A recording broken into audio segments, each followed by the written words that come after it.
WhatsApp guys, good morning. তো এখন 8:14 মতো বাজে, আর আজকে হচ্ছে শুক্রবার। আমি জাস্ট ঘুম থেকে উঠলাম।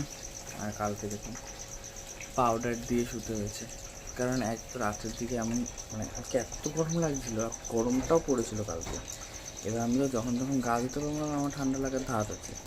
তো আর অত রাত্রেবেলা তো গা তো আরোই ধুতে পারবো না। তাই কী করবো, বেশি করে পাউডার মেখে তারপরে ঘুমিয়েছি।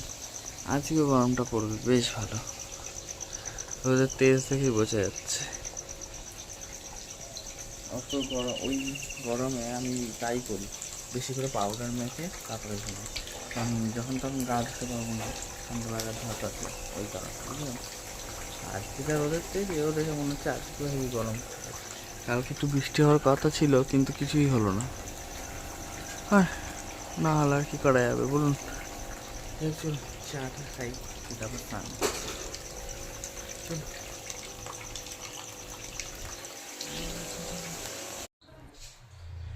তো গাইজ এখন 10:42 মতো বাজে। আমি স্নান টান করে একদম হচ্ছে কি নতুন গেঞ্জি প্যান্ট পরে চলে এসেছি, কারণ আজকে আমার একটা স্পেশাল ডে, আজকে আমার বার্থডে। তো এখানে একদম রেডি হয়ে চলে এসেছি। এই টি শার্টটা দেখাই, এই টি শার্টটা দিয়েছে আমাকে আমার ঠাকমা। এই টি শার্টটা গিফট করেছে আমার ঠাকমা, বুঝলেন। এটা আমাকে ঠাকমা দিয়েছে টি শার্টটা, প্যান্টটাও দিয়েছে আমার ঠাকমা। আর আরেকটা কালারের টি শার্ট দিয়েছে, সেটা পয়লা বৈশাখে পরার জন্য, সেটা রেখে দিয়েছি তুলে, সেটা পয়লা বৈশাখে আপনাদের দেখাবো। চলুন পুজো দেবো এবার। হেবি গরম আজকে। কে জানে, আমার জন্মের সময়, আমি যখন জন্মেছিলাম তখন শনিবার দিন প্রচুর বৃষ্টি হয়েছিল, প্রচুর বৃষ্টি হয়েছিল। আমার শনিবারে জন্ম, আর ব্যাপক বৃষ্টি হয়েছিল, কিন্তু আমার জন্মদিনে আজ পর্যন্ত এক ছিটা ফোঁটা বৃষ্টি হয় না। কেন কি জানি, এক ফোঁটা বৃষ্টি আসে না, উল্টে আরো বেশি করে গরম পড়ে, অসহ্যকর গরম পড়ে। প্রত্যেক বছর আমি এটাই দেখে আসছি, প্রত্যেক বছর আমি এটা দেখে আসছি, যে আমার জন্মদিনে হেভি গরম পড়ে, ব্যাপক গরম পড়বেই, এক ফোঁটা বৃষ্টি হয় না। একটু বৃষ্টি হলে ভালো লাগে, আমার ভালো লাগে বর্ষাকাল। আমার জন্মদিনে একটু বৃষ্টি হোক, হয় না, উল্টে বেশি বেশি করে গরম পড়ে। এখনও দেখুন এ যা রোদেরই তাপ দেখে বোঝা যাচ্ছে ভালো মতন গরম পড়তে চলেছে, কি পড়ে গেছে, ঘরে ভীষণ তাপ। চলুন হ্যাঁ পুজো দিই, তারপর কথা বলছি আপনাদের সাথে। চলুন। তো গাইজ এখন 2:08 প্রায় বাজতে যাচ্ছে। আমি এখন বেরোলাম, কারণ আমি এই জাস্ট খবর পেলাম আজ দেব আসছে, তো রাজেন্দ্রপুরের ওদিকে। হ্যাঁ, তো আমি জাস্ট খবর পেলাম যে আমাদের রাজেন্দ্রপুরের এদিকে দেব আসছে। আর যেহেতু দেবদা আসছে, আমি তো বাড়িতে থাকবো না, তো আমি তো যাবোই দেখতে। ওই যে দেব আসছে না আজকে, একদম। তো ওই জন্য দেবদাকে দেখতে যাচ্ছি। আর বিশাল রোদ্দুর, আজকে আমার জন্মদিন, তো বাড়িতে একে বলছে যে যেতে হবে না, এত রোদ্দুরে বেরোস না, বিশাল রোদ্দুর আজকে গরমে। কিন্তু দেবদা আসছে বলে কথা, আমি কি করে থাকি বাড়িতে বলুন, যেতে তো হবেই দেবদাকে দেখার জন্য। সো বেশি লেট না করে এখান থেকে স্টেশনে যাব, ঠিক আছে। সো চলুন, আপনারাও দেখতে থাকুন আমাদের সাথে সাথে, চলুন। তো পৌঁছে গেছিলাম বড়া স্পোর্টিং ক্লাবের মাঠে, মামুদপুর। ওইখানে দেবদা আসবে, তো ওই কারণে পৌঁছে গেছিলাম। আর আস্তে আস্তে ভিড়টা বাড়ছিল, মানে যতটা সময় যাচ্ছে ভিড় আস্তে আস্তে বাড়ছে। এটা হচ্ছে দেবদা কোনো সিনেমার প্রচারে নয়, দেবদা এসেছিল যে আমাদের এবছর ভোটে দাঁড়িয়েছে সনদ দে আর সোমনাথ শ্যাম, তাদের মানে ভোটের জন্য প্রমোট করার জন্য আর কি দেবদা এসেছিলো। তো ওইটাই। আর আমি তো একদম মানে দুপুরবেলার দিকে জানতে পেরেছি, জাস্ট খেয়ে মানে খাওয়ার খানিকক্ষণ আগেই জানতে পেরেছি দেবদা আসছে।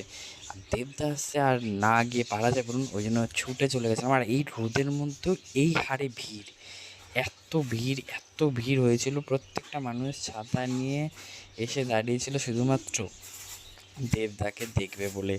দেখুন আস্তে আস্তে ভিড়টা দেখুন, বিশাল ভিড় হয়েছিল, বিশাল ভিড়। প্রথমে তো ছিল না, তারপরে যখন অ্যানাউন্স করা হলো যে দেবদার কিছুক্ষণের মধ্যে চলে আসবে বা আসছে, আস্তে আস্তে আস্তে আস্তে ভিড়টা বাড়তে শুরু করেছিল।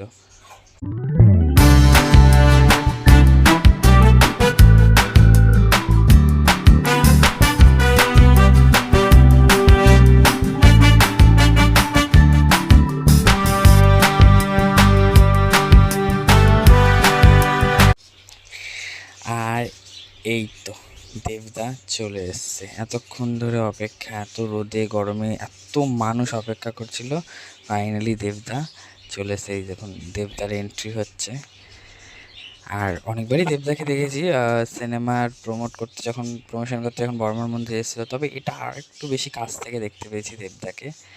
এই দেখুন, এটা আরও বেশি কাছ থেকে আমি দেবদাকে দেখতে পেয়েছি। সিনেমার সময় তো বড়মার মন্দিরে আসতো, ওই মন্দিরে ছাদে যেত, ওই কারণে সেরকমভাবে একটা দেখা যেত না। আর এইখানে একদম আমরা স্টেজের সামনেও ছিলাম, আর তাছাড়া সাইড দিয়ে আসার সময়ও বেশ ভালো মতো দেবদাকে দেখা গেছে।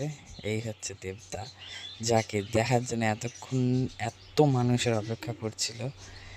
আর এই রোদের মধ্যে যে দেবদা এত কাজ কর্ম, ভোটের প্রচারও রয়েছে, সেই সব সেরে অলরেডি ব্যারাকপুর আমডাঙ্গা ওইখান থেকে যে নৈহাটিতে এসছে, এটাই অনেক ব্যাপার। কারণ বিশাল গরম ছিল কালকে, আপনারা জানেনই, আর তেমন রোদের তেজ ছিল।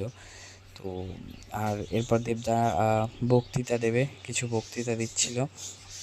যাই হোক, দেবদাকে দেখে বোঝা যাচ্ছিলো পুরো এক্সস্টেড হয়ে রয়েছে, ঘেমে নিয়ে স্নান হয়ে গেছে, তবু এই মানুষটা অত দূর থেকে এসছে। সত্যিই মানুষটা আলাদা, একদমই আলাদা এই মানুষটা।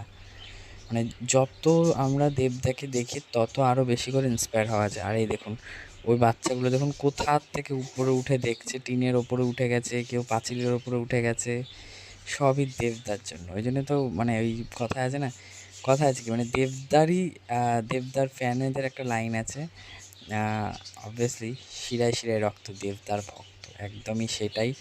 যে দেবদাকে দেখার জন্য আমরা টিনে, গাছের যেখানে ঝড় বৃষ্টি রোদ সব কিছু উপেক্ষা করে গিয়ে আমরা দেবদাকে দেখতে পারি।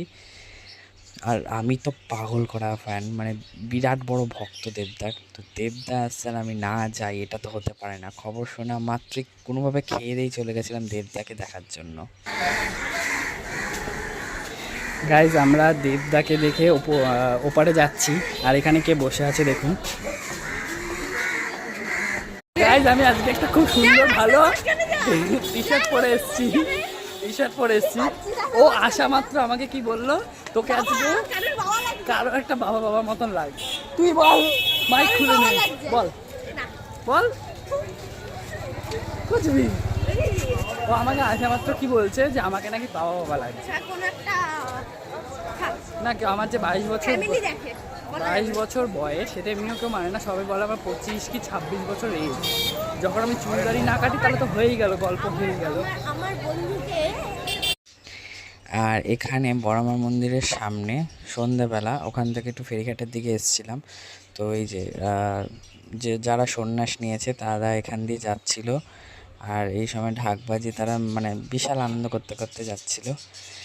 চলুন এবার খেয়ে নিয়ে। আর আজকের লাঞ্চ আর ডিনারে ছিল মাটন, যেহেতু আমার বার্থডে স্পেশাল। চলুন দেখাবো নতুন একটা ব্লগে। লাইক শেয়ার কমেন্ট করতে ভুলবেন না। Daily lifestyle show up, tata.